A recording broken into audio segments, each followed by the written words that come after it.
mo, anak, naiintindihan ko si Ira kung bakit hanggang ngayon pinaniniwalaan pa rin niya si Atty. Alon.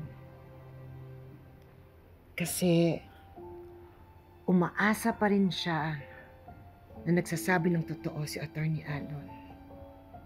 Dahil natatakot siya na mawalan ng ama yung magiging anak nila.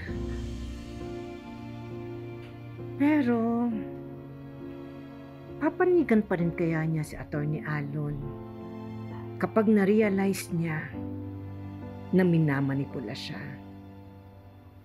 na ginagamit lang siya ng lalaking yun, na pinag-aaway niya kayong magkakapatid para makaganti sa nanay niya.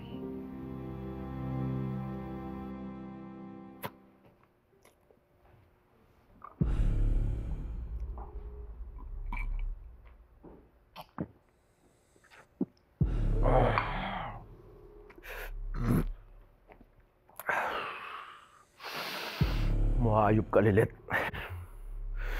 Naghahani mo na sana kami ngayon ng kapatid mong uto-uto. Nasa akin na sana, may full access na sana ako sa kayamanan na iniwan ng nanay niyong walang hiya. Asus, pakialamera ka. Sinira mo ang plano ko lahat.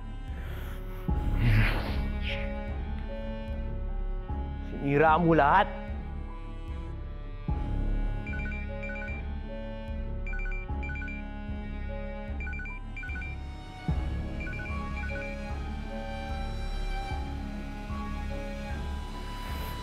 Hi, Mrs. Ingano. So I'm guessing you've heard.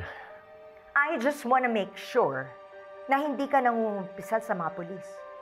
O baka naman naninigurado ka na hindi kita ikinanta sa mga otoridad.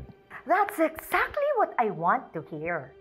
You know, I have a family and a reputation na ayoko mawala and I need to protect. Alam mo ikaw, Patricia, sarili mo lang talaga iniisip mo, no? Wala kang pakialam kung makulong ako, basta safe ka. As long as walang nakikitang bangkay ni Canor ang mga pulis, hindi ka nila pwedeng kasuhan sa pagpatay sa kanya. Paano mo naman nalaman na walang nakita yung mga pulis na bangkay? Vivian told me na inilipat nila ang bangkay ni Canor. So, your dirty little secret is safe for now. Pero, kung hindi mo babayaran ang utang mo sa akin at balanse mo kay na Vivian, baka meron na lang isang anonymous tip na tumawag sa mga pulis at ituro sa kanila ang isang umaalingasaw na bangkay.